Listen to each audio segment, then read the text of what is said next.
Dragon Age the Veilguard is actually a really good game that a lot of people misunderstood. So here in today's video analysis, I'll be talking about why Dragon Age is a genius, misunderstood masterpiece. Dragon Age the Veilguard is actually a really great game. The combat is amazing, the graphics look good, and a lot of the haters and detractors of the game don't even understand the story or the characters. The game is about a world that's full of scary, dangerous monsters that need to be fought off, while also in an unfair environment where the characters had to survive. You see, oh, hold on, Street Dogs. The game I'm playing is Yakuza Infinite Wealth. This is currently the only Yakuza game I haven't beaten. And all the Yakuza games are all really good. My least favorite Yakuza game is definitely Yakuza 4, though. Yakuza 0, great. Yakuza 1, good. Yakuza 2, good. Yakuza 3 was actually, I really liked it a lot more than I was expecting. Hold on a second. But anyway, Dragon Age, the Veilguard is actually a really good game, and a lot of the detractors, they just completely misunderstood the game's story and plot. he just he just bodied he just bodied him with a whole ass bicycle. So yeah, this game, Yakuza 7 and Yakuza 8, they both went with having the game go to turn-based combat. And I can understand that because Yakuza 0 through 6, they play a little similarly to each other. Hold on a second, let me just beat up this guy. He's still alive? What the... What is this? It's like, is he still alive because of the tutorial? Oh, yeah, it's the freaking poetry in motion. Attacks can sometimes launch enemies. Yeah, come on now. Let me just have my fun, please. I want to hit the other guy. There we go. But yeah, what I like about this game is that when it took a Paper Mario approach and made the turn-based combat, more interactive. So you gotta press buttons to, make your attacks hurt a little more. And because I did that, I got another turn, and yeah, the gameplay it's a lot better than Yakuza Like a Dragon, because now you can actually move the characters, and Like a Dragon, aka Yakuza 7, the characters moved on their own during combat, and that got a little annoying at times. It was still fun, but I prefer having full control over them, and yeah. But anyway, Dragon Age Veilguard is actually a really good game, and a lot of the hate is completely misunderstood. Yes, the game has trans people in it, and yes, a character had to do push-ups for misgendering someone, but it's completely understandable and fair. I mean, it's not fair seeing trans people get so much undeserved hate. I mean, the trans community, they're not that good, they're not that bad. They're just people like us who want respect. And yet, you intolerant, hateful, bigoted incels bully the game devs to the point where they couldn't even participate in the Game of the Year awards for 2024. It's not fair. The game the game is a huge improvement over previous Dragon Age games. Dragon Age Origins was honestly just a big piece of garbage. The combat was terrible. The story made little to no sense. Like, who cares about Dragon Age Origins? I mean, that game had ugly looking graphics. And Dragon Age Veilguard, the graphics look amazing. The characters are better. The combat is way more fast and less outdated. I mean, it's an amazing video game. Dragon Age of Veilguard is not as bad as a lot of people say it is, and hold on, I'm gonna apologize for a second. I'm sorry this camera footage is a little messed up. I mean, I'm filming with a phone. I don't really, I'm not really sure how to like record with a PS5. Apparently, you can do that, but how do I like talk over the gameplay footage and stuff? I don't know. I'm too lazy to look it up. But oh man, but Dragon Age of Veilguard is honestly such an amazing game, and a lot of the hate is just completely unjustified. Let's see. All right, so now I want to visit the arcade. Where's the arcade at? Oh, there we go. Sasaki Arcade. All right, here we go. But Dragon Age Veilguard is just a complete genius masterpiece of a video game that got way too much undeserved hate. I mean, people who hate the game, they can't even summarize a plot, or they don't even know who the characters are outside of memes. Like, this is like if I took a scene of Baldur's Gate 3 and decided to take it completely out of context in order to make the game look bad. And a lot of people are just mad because oh no, the game has a trans person in it. Well, guess what, Snowflake? Trans people are real, and they deserve rights like all of us do. So please stop being mean to them. Oh, what's this? Spike out. Okay. Yeah, the one thing these Yakuza games are really good at. I'm going to be playing this with one hand, by the way, so there's definitely going to be skill issues here. But let's see, play it.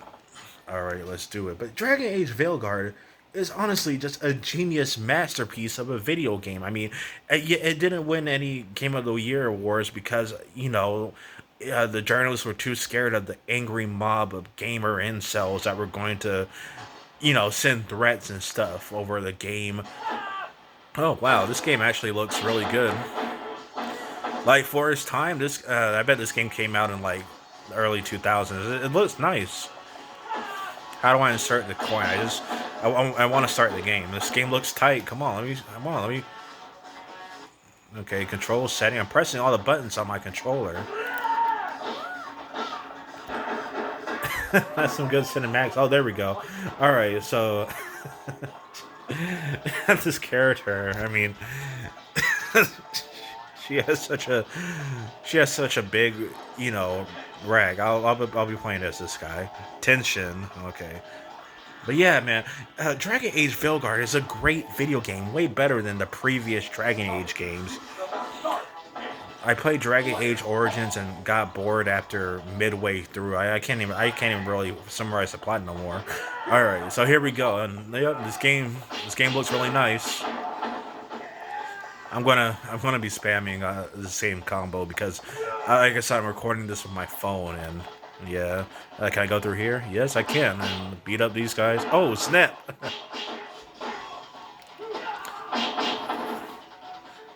I love a game where you can just beat up. Oh, flamethrower is. Yeah, take that, you son of a gun. Yeah. But yeah, man, Dragon Age Veilguard, the hate is completely undeserved. It's. Oh man, shit, this is embarrassing. I didn't have the camera centered. Man, I am so cringe. Like, oh, there we go. Take this, you bad guy. But I really do appreciate old games. I like when old games, like you can even see this guy's tattoo on his back. I like when old games have such nice attention to detail, and it's very nice of these guys to wait patiently. But Dragon Age the Veilguard is honestly just a genius, misunderstood masterpiece. And in today's video, we'll be talking about what makes the game such a genius marvel of its time. Yeah, I think I'm doing pretty good for myself playing this with one hand. I mean, I'm not trying to brag or nothing. Why doesn't this guy run? I mean, yeah, he doesn't run, he just fast walks. Yeah, there we go, take that. Oh, here comes the boss. But yeah, Yakuza games, they're known for... Oh, Jesus, there's multiple of them. Yeah. It would be really cool if I had a health recovery item. Oh, well, Jesus, let go. I only got 30 seconds left. Holy shit, this is intense. Oh no. What the? Oh, okay. Hey, I got more. Wait. Oh, Jesus. Oh, wait, I got more time beating up the bad guy. Yeah, when you knock out a bad guy, you get a time extension. Got a health recovery item. Why is this guy glowing? Jesus Christ. Oh, my goodness. Oh, crap. Oh, man. See, I'm playing this when I could be playing the amazing Dragon Age Veilguard, which is a complete and masterpiece. Die. Oh, no. I only got 1 second left.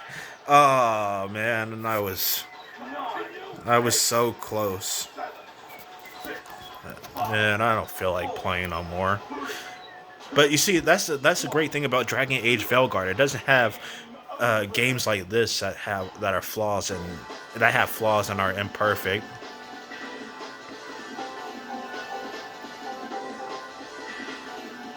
But yeah, Dragon Age: The Veilguard is honestly an amazing, underrated masterpiece that a lot of the core audience failed to understand. Like the whole hate for the game was completely unjustifiable. It was mostly hated by a bunch of bigoted meanies who were just mad that trans people exist. Oh, what's this? It's a claw game. I remember playing these as a kid. These things. Hold on, I gotta focus.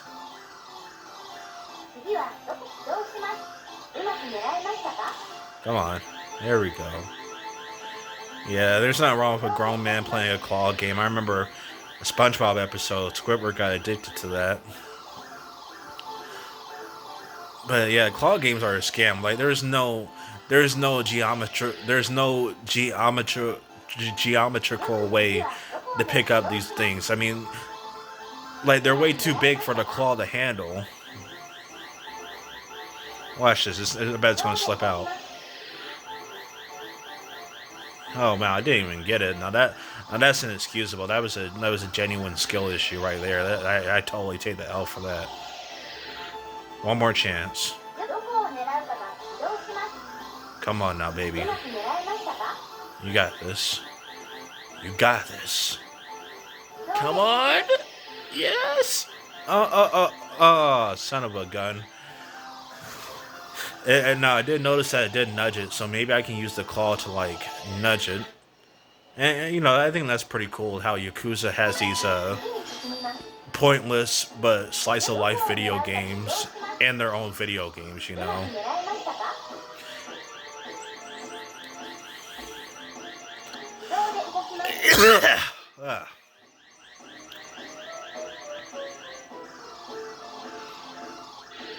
It's so close, like it's on the edge.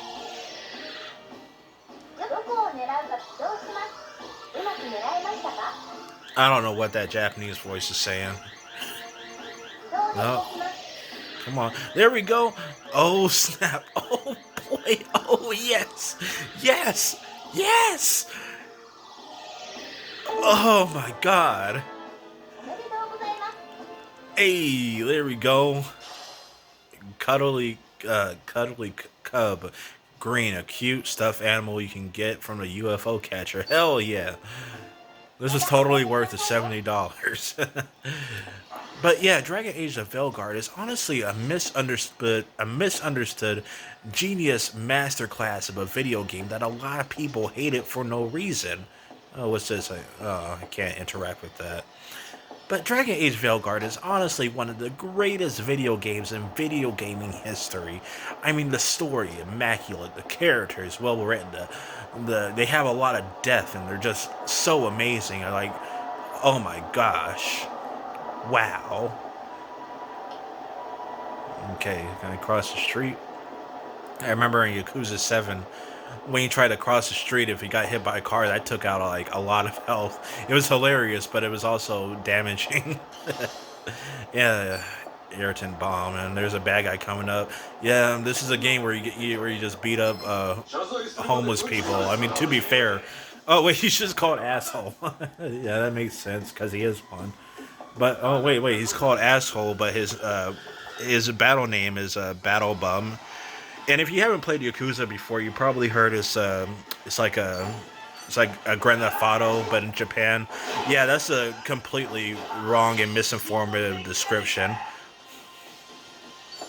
Yakuza, so in Grand Theft Auto, you drive around, you cause chaos. The game promotes violence and all that kind of stuff, which is fine.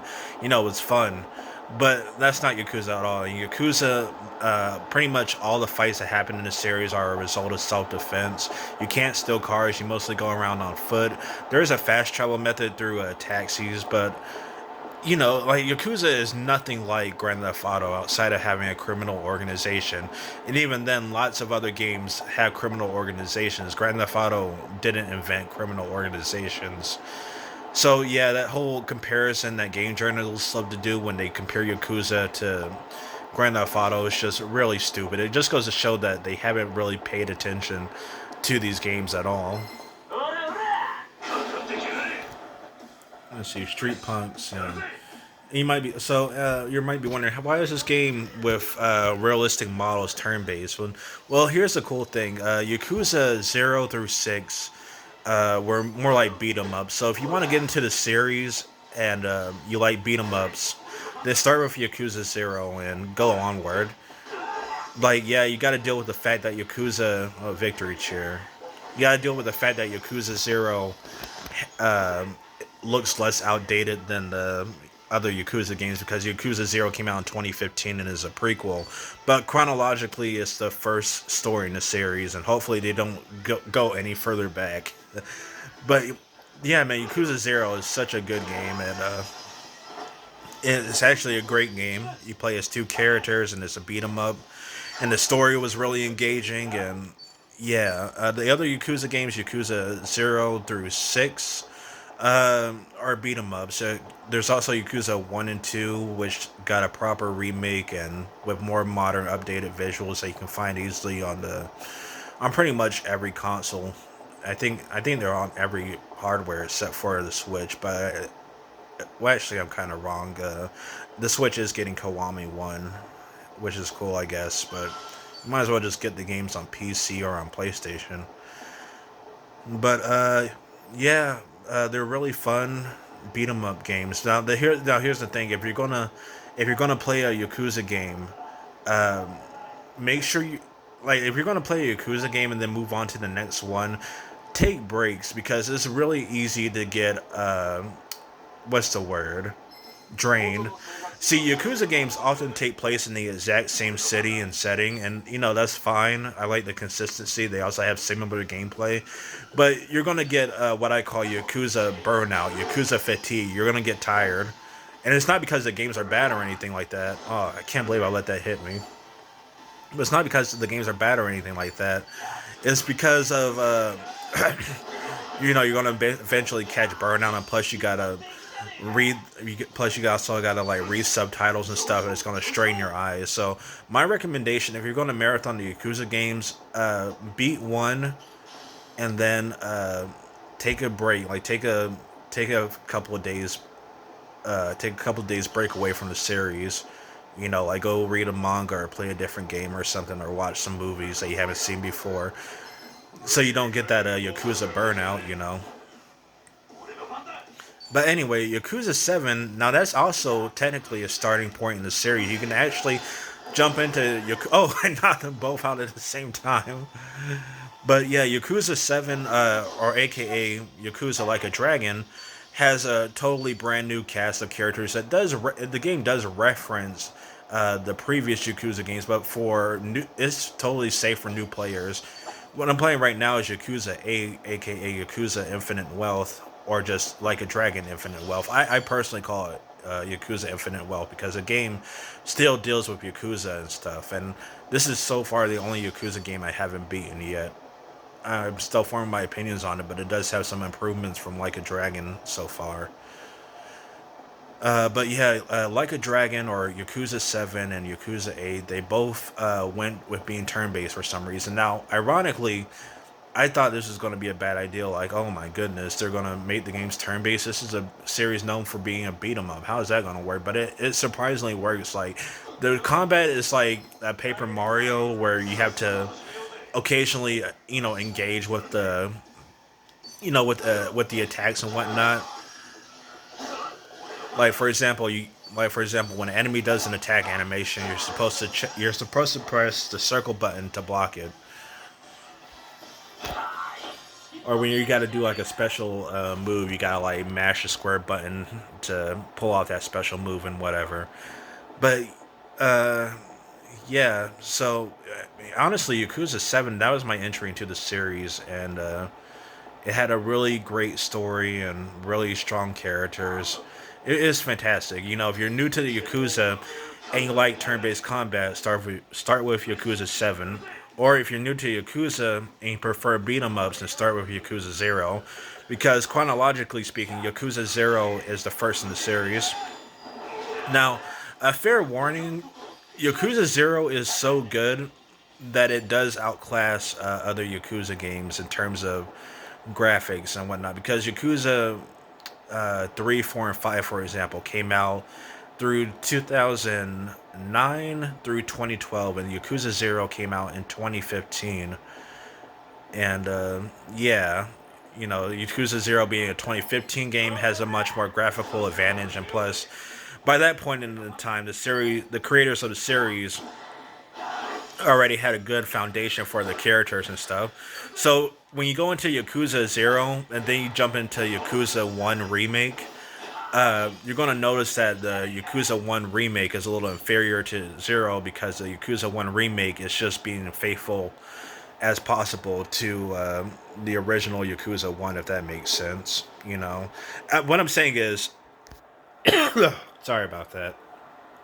What I'm saying is, when you jump into Yakuza 1, 2, 3, 4, and 5, go into it with the mindset that these games were originally, early PS3 games, or, I mean, Yakuza 1 Kiwami 1, or aka Yakuza 1 Remake. That's more, that's like a PS2 game with PS3 graphics.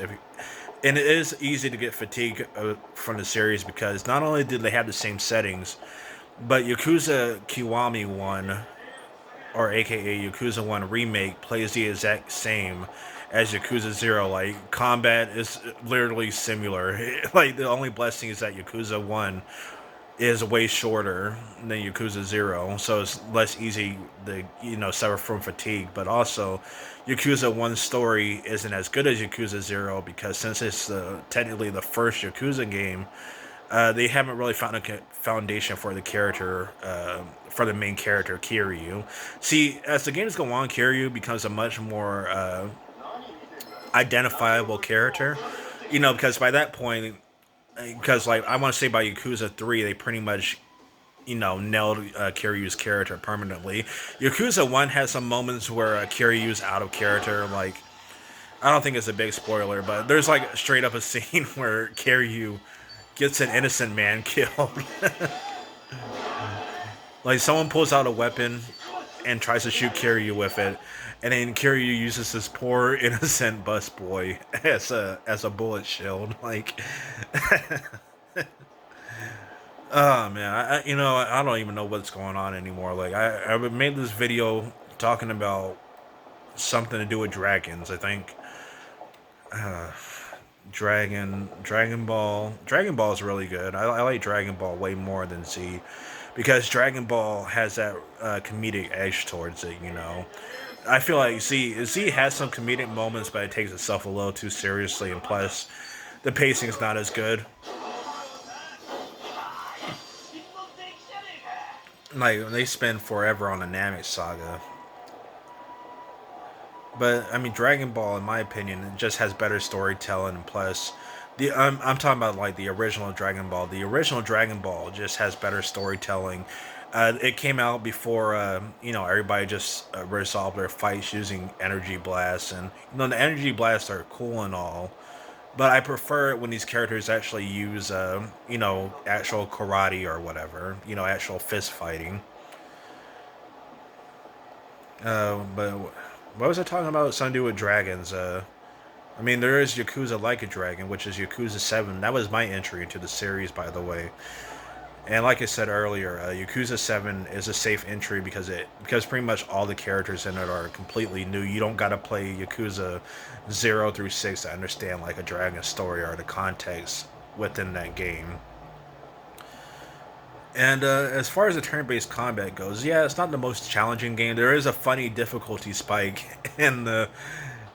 uh, in Yakuza Like a Dragon, but for the most part, it's a pretty chill game. You mostly play these games to enjoy the story rather than actually be challenged. There is a super boss, but I never unlocked him because to get that super boss, you got to do a bunch of completionist type stuff, and I just don't have time for that. But these Yakuza games are really great. They're all great. They're all funny. They're all wholesome. They handle serious subjects as well. Like, these games can get surprisingly dark, but it makes sense because hey, they're rated M, and you know, I'm just gonna stop right here. I'm gonna go pick up breakfast. But they handle serious subjects like sexual assault and murder and losing your whole life and career over misinformation. And I feel like these games are just really good. But yeah, I totally got lost. So Dragon. Speaking of dragons, another thing that's really good is Dragon Quest 11. That's one of the longest RPGs I've ever played in my entire life, and not that it's a bad thing. What I like about Dragon Quest 11 is that the first half of the game feels like a Saturday morning cartoon where the characters go from place to place. There's someone who's having an issue, so you help out that certain someone or certain group of people with their issue in the towns. And then Act 2 happens, and then things get a lot more serious, but that comedic, lovable, lighthearted vibe is still there, even though Act 2 literally features children